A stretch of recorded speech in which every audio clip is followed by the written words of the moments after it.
Bonjour à tous, je remercie le comité d'organisation de m'avoir associé à ce cours régional de la Ligue internationale de lutte contre l'épilepsie et de me proposer un sujet qui est d'actualité, qui est donc la neurostimulation dans le traitement des épilepsies. Alors comme vous le savez, à peu près un patient sur trois ne répond plus au traitement antiépileptique et on doit donc proposer des traitements non pharmacologiques, à savoir la chirurgie quand c'est possible, sinon c'est la diète cétogène et la neurostimulation. Et donc la neurostimulation, c'est une alternative qui est maintenant de plus en plus reconnue et utilisée. Donc la littérature, elle est très très riche pendant ces dernières années. Donc c'est une technique qui doit être évaluée pour chaque malade qui ne peut être un candidat à la chirurgie. Et donc son principe, c'est d'appliquer une activité électrique ou une stimulation électrique sur le cerveau ou tout le système nerveux central afin de réduire la fréquence et la sévérité des crises épileptiques. Donc, la neurostimulation peut être différenciée en méthode invasive et non invasive. Selon le cible, est-ce qu'on va stimuler la zone de départ des crises épileptiques ou plutôt des régions beaucoup plus générales, des réseaux neuronaux qui sont liés aux crises épileptiques, selon le mode de stimulation en boucle ouverte ou en boucle fermée, comme on va le voir après. Et donc les techniques qui sont très variables, il y a la stimulation du nerf vague, la plus ancienne, la plus connue, sinon la neurostimulation réactive ou responsive neurostimulation, la stimulation cérébrale profonde, deep brain stimulation, et d'autres techniques telles que la stimulation magnétique, la stimulation directe contenue transcrânienne, la stimulation trigeminale. Pour le temps alloué à cette présentation, je vais insister sur les trois premières techniques qui sont les plus connues et les plus étudiées. Donc on commence par la stimulation du nerf vague. C'est la technique la plus ancienne, donc elle est reconnue comme un traitement adjuvant efficace dans le traitement des épilepsies focales, mais aussi généralisées non chirurgicales, aussi bien de l'enfant que de l'adulte, et son efficacité démontrée donc avec une réduction de plus de 50% de la fréquence des crises. Donc l'électrode, il est implanté au niveau du nerf vague gauche, il est relié à un générateur d'impulsion avec un petit aimant qu'on peut donner au patient. Donc il va l'utiliser comme une montre pour déclencher des stimulations si il arrive à avoir un aura sur le début des crises épileptiques. Donc il y a un protocole bien défini de stimulation, en haut pour le stimulateur et en bas pour le poignet qui peut être donné au patient. La stimulation, il est intermittente avec des cycles de stimulation on-off. L'amplitude elle sera augmentée progressivement et puis il y a d'autres paramètres qui peuvent être modulés.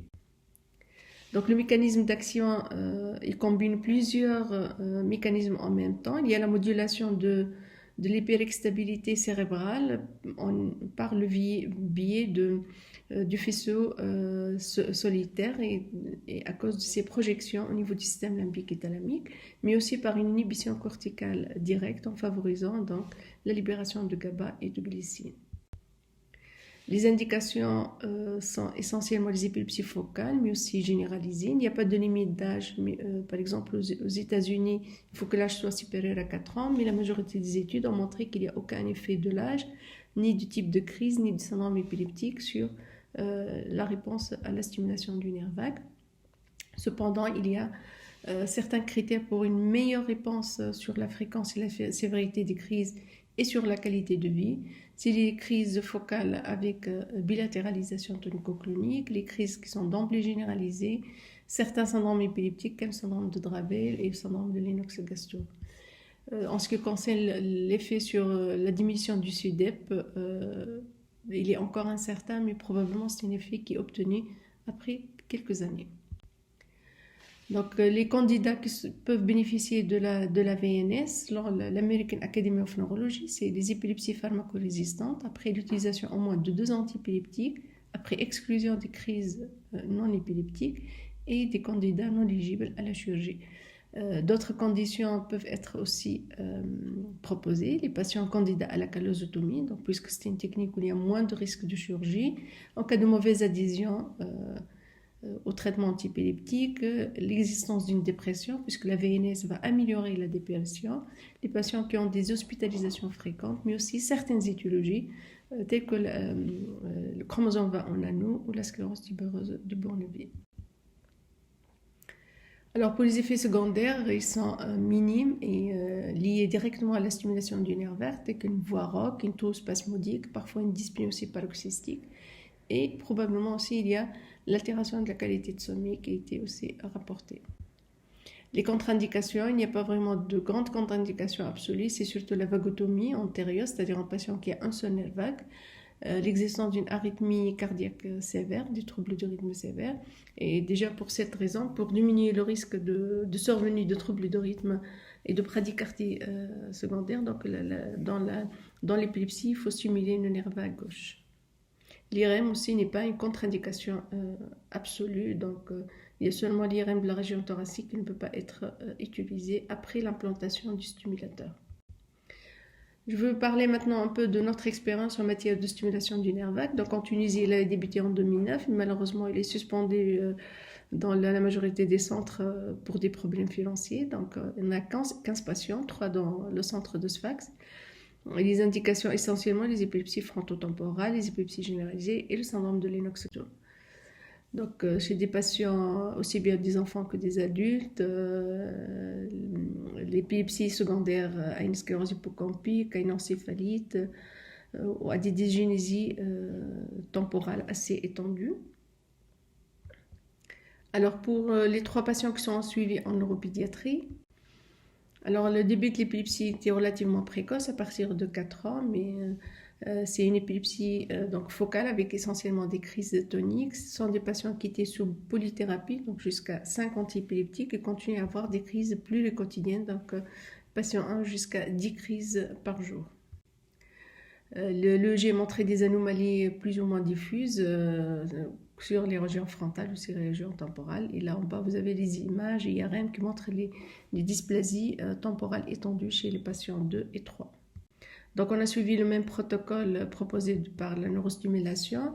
La patiente 1 ne tolérait pas les grandes intensités de stimulation à cause d'une gêne laryngée majeure associée au moment de la stimulation. Donc on était obligé de baisser les amplitudes. Et le dernier patient avait une réponse qui fluctuait avec le temps malgré donc une augmentation maximale des amplitudes. Donc en termes d'effets antiépileptiques, comme dans la littérature, donc ça a été constaté à partir du 3e mois et la réduction de plus de 50% des crises a été obtenue chez les 3 patients à partir du 6e mois. Là, vous avez aussi les effets indésirables, c'est les paracésies, les douleurs laryngées, la toux spasmodique essentiellement. Et donc le taux de réponse, il est proche à celui rapporté dans la majorité des articles. Maintenant, on va voir la neurostimulation réactive. Donc c'est une technique de neurostimulation à boucle fermée. En fait, le principe de cette technique, c'est que la survenue des crises épileptiques, elle varie au cours du cycle et varie d'un patient à un autre. Et donc l'intérêt, c'est d'implanter un détecteur de crises épileptiques et d'anomalies électriques pour essayer d'interrompre les crises épileptiques en temps réel ou bien de moduler l'activité électrique qui est associée aux crises épileptiques. Alors que les stimulations en boucle ouverte, comme on va le voir après dans les stimulations profondes, il va affecter tous les états critiques et intercritiques sans référence à la sémiologie clinique ni aux anomalies EEG. Donc la reactive neurostimulation, donc elle a 2 mécanismes d'action, un effet direct de la stimulation qui peut être variable en faveur d'une excitation ou d'une inhibition, donc sous l'intérêt d'avoir un suivi de cette activité afin de définir ou de déterminer les paramètres d'activation des interneurones inhibiteurs. Donc ce sont les stimulations à haute fréquence qui stimulent les interneurones GABAergiques hippocampiques de façon sélective et donc pour obtenir l'effet antiépileptique. Le deuxième mécanisme sera une perturbation de la synchronisation puisque les crises épileptiques vont apparaître lorsque les périodes où il y a une augmentation de la synchronisation des anomalies va toucher différentes régions cérébrales et donc c'est l'intérêt d'utiliser cette technique. Donc sur le plan technique, il y a un dispositif qui est implanté qui va permettre la détection des crises. Donc, il va enregistrer les anomalies électriques sous forme d'une électrocorticographie. Il sera transféré vers un réseau ou un site web sécurisé à travers le patient. Donc, le patient, il a une manche ou une manette pour interroger la RNS et le médecin, au cours du suivi aussi, va interroger cette RNS pour récupérer aussi les données envoyées par le patient et moduler les paramètres de stimulation progressivement. Donc, voici quelques exemples de patients qui a interrogé cette RNS et qui va entraîner un arrêt de la crise épileptique après son déclenchement. Bien sûr, c'est une technique qui nécessite une évaluation pré-opératoire pour déterminer la zone épileptogène. Donc, on peut être une zone unique ou multiple, mais ça ne doit pas dépasser plus que 2 zones, puisqu'il y aura la mise en place d'électrodes qui peut être profonde ou sous forme de strip sur chaque foyer. Donc, il ne faut pas avoir plus que 2 foyers avec un boîtier qui sert comme enregistreur et stimulateur qui est lié aux électrodes. Et donc, les activités EEG seront bien sûr transférées, comme je l'ai dit, vers le site web sécurisé pour récupérer les données. Donc, cette RNS, elle est indiquée bien sûr dans les épilepsies focales pharmacorésistantes, mais particulièrement les épilepsies temporales. Quand la zone aussi épileptogène existe dans une zone éloquente, il faut avoir au maximum 2 foyers et l'âge doit être supérieur à 18 ans, et ceci lié au volume de la boîte crânienne. D'autres critères doivent être associés. Il faut avoir des crises bien sûr invalidantes de type motrice avec altération de la conscience, avec bilatéralisation et bien sûr après échec du traitement antiépileptique. Donc les effets sur la réduction de la fréquence des crises sera obtenu progressivement. Donc plus de la moitié des patients sont des répondeurs et donc c'est un taux qui va augmenter progressivement. Et le taux de réponse aussi varie selon la localisation du foyer. Donc les meilleurs répondeurs, c'est les localisations frontales et pariétales, mais aussi temporales. D'autres effets bénéfiques, à part la diminution de la fréquence des crises, c'est l'amélioration de la cognition, de la performance verbale, de l'humeur et la diminution de la dépression, mais c'est un effet qui sera obtenu après au moins 1 à 2 ans de stimulation. Maintenant, on va voir la neurostimulation profonde. Donc, c'est une neurostimulation en boucle ouverte. Donc, on va appliquer une stimulation chronique qui peut être continue ou intermittente pour inhiber l'activité épileptogène. C'est une technique qui a montré son efficacité dans plusieurs pathologies neurologiques depuis plusieurs années, dans la maladie de Parkinson, dans les mouvements anormaux, dans les troubles obsessionnels compulsifs, mais actuellement aussi dans l'épilepsie, mais sans mécanisme d'action, donc reste non spécifique. Alors, les cibles sont définies selon les théories de mécanismes d'action. Il y a tout d'abord la stimulation directe de la zone épileptogène pour obtenir un effet inhibiteur des crises épileptiques, mais sans provoquer de déficit fonctionnel. Donc, les cibles peuvent être l'hippocampe, les amygdales, l'hypothalamus, mais aussi d'autres zones corticales plus spécifiques.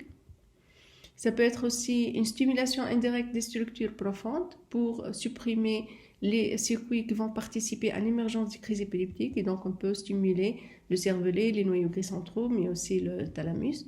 Enfin, on peut stimuler les faisceaux des fibres pour moduler l'activité qui génère les crises épileptiques. Donc, on va moduler les circuits liées aux structures cérébrales différentes, mais qui sont connectées entre elles. Et donc, on peut stimuler d'autres circuits plus profonds, tels que le corps calleux ou le fornix. Alors, quand on parle de stimulation profonde, il faut avoir quelques éléments de connaissances sur les réseaux épileptogènes impliqués dans les stimulations profondes. C'est surtout le circuit de Papez et la boucle corticothalamo-corticale. Alors, le circuit de Papez, il a de fortes connexions avec l'hypothalamus et le noyau antérieur du thalamus, avec l'hippocampe et le noyau antérieur du thalamus, mais aussi avec le cervelet, les noyaux sous-thalamiques, les noyaux centromédians du thalamus.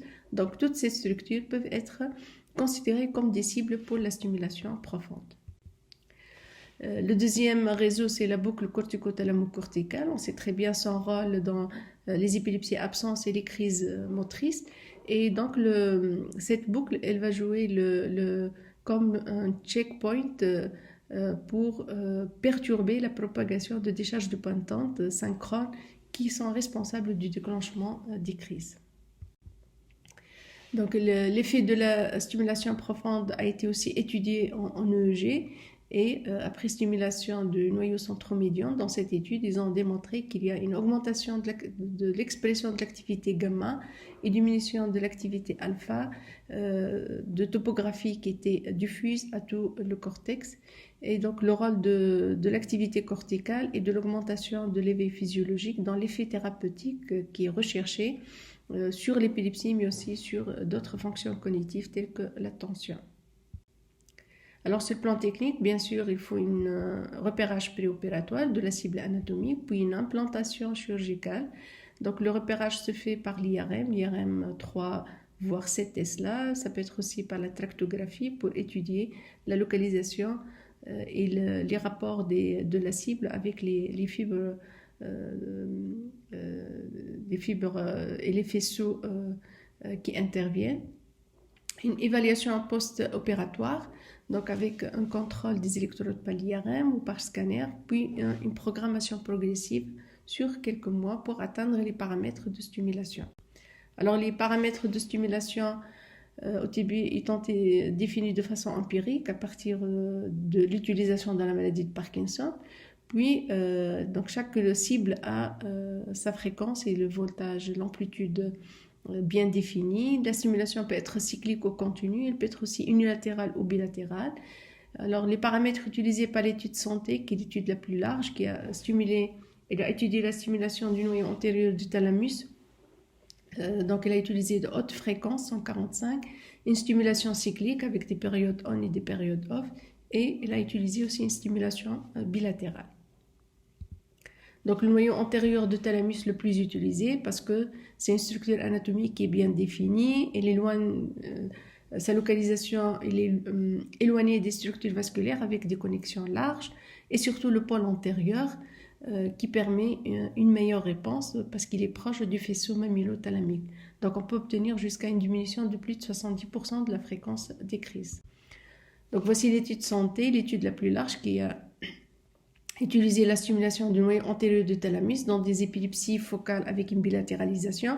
Et comme vous le voyez, donc, le taux de réduction de la fréquence des crises, il augmente progressivement avec le temps, donc pour atteindre 68% à 3 ans et jusqu'à 75% à 7 ans. Et le fait que le patient a bénéficié d'une chirurgie ou d'une stimulation du nerf vague avant la stimulation profonde ne paraît pas modifier la réponse. Donc, les crises qui sont diminuées, c'est surtout les crises avec bilatéralisation. Et dans cette étude, c'est presque la seule étude qui a démontré qu'il y a aussi une diminution du taux de SUDEP. D'autres cibles sont moins fréquemment utilisées, telles que le noyau centromédian du thalamus dans le syndrome de Lennox-Gastaut ou dans les épilepsies généralisées ou bilatérales, l'hippocampe dans les épilepsies temporales avec ou sans sclérose mésiale, et il n'y a pas d'aggravation des troubles cognitifs après stimulation hippocampique. D'autres cibles moins utilisées, mais je citerai la stimulation de l'hypothalamus en cas d'amartome hypothalamique et de crise élastique. L'association de cibles aussi, elle est possible et paraît être de même efficacité avec une meilleure amélioration de la qualité de vie et une bonne tolérance. Donc, il y a le plus souvent l'association du noyau antérieur du thalamus et du noyau centromédian du thalamus. Alors, globalement, pour évaluer la réponse à la stimulation profonde, il y a très peu d'études et les plus connues, c'est sur le noyau antérieur du thalamus et sur l'hippocampe. Donc, ce sont des études contrôlées. Et donc, ils ont démontré qu'il y a 50% de répondeurs avec une réduction de la fréquence des crises qui augmente au fil du temps. Et il y a un fait important à connaître, c'est la réponse post-lésionnelle. En fait, il y a des patients qui, immédiatement après l'implantation, auront une diminution de la fréquence des crises avant même de mettre en marche les stimulations. C'est l'effet direct de la lésion de la structure anatomique. Donc, la stimulation du noyau antérieur, elle est efficace dans les crises focales, mais aussi dans les crises avec généralisation secondaire. La stimulation de l'hippocampe aussi efficace sur les crises focales et aussi sur les crises généralisées, mais peut-être il est mieux efficace dans les crises généralisées que pour le noyau antérieur du thalamus. Est-ce qu'on peut définir des facteurs prédictifs d'une bonne réponse à une stimulation profonde? Comme je l'ai dit, pour le noyau antérieur du thalamus, il faut une localisation la plus antérieure possible, privilégier les épilepsies temporales, temporofrontales ou limbiques. Pour la stimulation de l'hippocampe aussi, il faut que l'électrode soit le plus proche du subiculum. Pour le noyau centromédian du thalamus, indiqué particulièrement dans un membre de Lennox-Gastaut, mais en termes de paramètres de stimulation, c'est-à-dire fréquence, intensité ou largeur, il n'y a aucun paramètre prédictif de stimulation. De même, si le patient a eu une chirurgie ou une stimulation du nerf vague, l'étiologie, est-ce qu'il s'agit de séquelles de dysplasie ou d'encéphalite, la localisation de la zone épileptogène, l'âge et la durée d'évolution de l'épilepsie n'interviennent pas, de même que les antiépileptiques après stimulation. Donc, les patients peuvent arrêter leur traitement après démarrage de la stimulation, à peu près progressivement après une année. Donc, garder le traitement ne va pas augmenter le taux de réponse. Les effets indésirables, bien sûr, sont liés particulièrement à la chirurgie, donc hémorragie, infarctus, décollement, infection du site opératoire. Mais on peut avoir aussi d'autres effets indésirables, des paresthésies, des douleurs dans le site d'implantation ou quelques problèmes techniques avec l'électrode. Il y a aussi certains effets de la stimulation limbique qui paraît la mieux tolérée par rapport aux autres stimulations profondes. Alors un petit mot sur l'effet de la stimulation profonde et la comorbidité associée à l'épilepsie, la dépression et surtout le suicide. La dépression elle s'améliore particulièrement s'il y a une stimulation du gyrus singulaire, mais dans la stimulation du noyau antérieur du thalamus, ils ont démontré qu'il y a un taux élevé de troubles de la mémoire, de dépression, mais qui n'était pas significatif dans l'étude de santé. Mais ce qui est recommandé, c'est que de dépister le risque de suicide au cours de la phase de sélection des patients préopératoires et faire une surveillance étroite en post-opératoire si le malade sera implanté. Pour l'obésité, donc la cible sera privilégiée l'hypothalamus. Et pour les crises psychogènes non épileptiques, théoriquement, c'est un critère d'exclusion pour la stimulation profonde. Mais dans une série, il y a eu quelques patients faussement diagnostiqués comme épilepsie qui étaient implantés, mais qui n'avaient pas d'effet bénéfique de la stimulation profonde. Alors, il y a quelques limites et quelques biais en termes de stimulation profonde, de neurostimulation de façon générale. C'est que la stimulation elle est mise en place pendant la phase où l'épilepsie est plus active, donc probablement c'est l'évolution spontanée de l'épilepsie. Il y a aussi l'absence de bras placebo pour comparer l'efficacité. Il y a eu quelques études qui ont comparé les patients, donc ils l'ont divisé en 2 bras, et ils ont comparé avant de démarrer la stimulation pendant les 3 premiers mois. Mais ce sont des malades qui ont eu l'implantation. Il y a aussi l'effet, si on peut dire, expectatif de la part du patient et de l'investigateur. Donc, les résultats peuvent être suggestibles.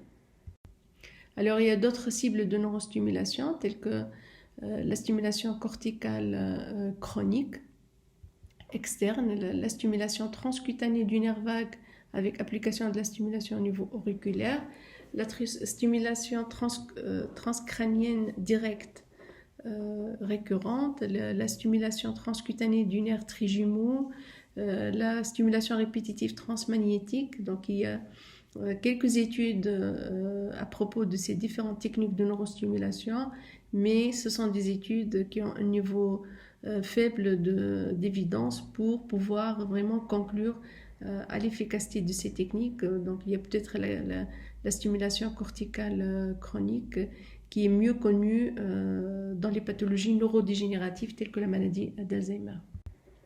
Mais si on compare la stimulation du nerf vague, la stimulation profonde et la neurostimulation réactive, ils sont comparables en termes d'efficacité, mais bien sûr la stimulation du nerf vague elle est moins invasive.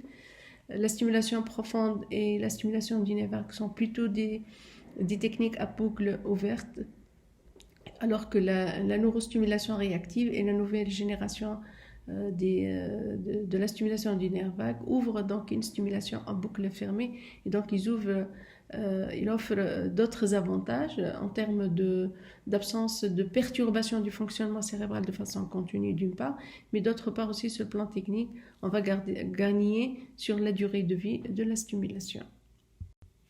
Donc si on peut résumer, la stimulation du nerf vague, il est utilisé aussi bien dans les épilepsies focales, multifocales, dans les épilepsies généralisées, chez l'enfant et l'adulte, mais elle peut avoir aussi un effet bénéfique sur la comorbidité associée. Pour la stimulation profonde, elle est utilisée pour les épilepsies focales et multifocales. Son effet sur la comorbidité est moins évident. Et la neurostimulation réactive, elle est préférentiellement utilisée dans les épilepsies mésio-temporales bilatérales, avec un effet bénéfique sur le trouble cognitif et de l'humeur, mais elle reste limitée pour les adultes. Enfin, je termine par cet arbre décisionnel qui est proposé par Bediz en 2018.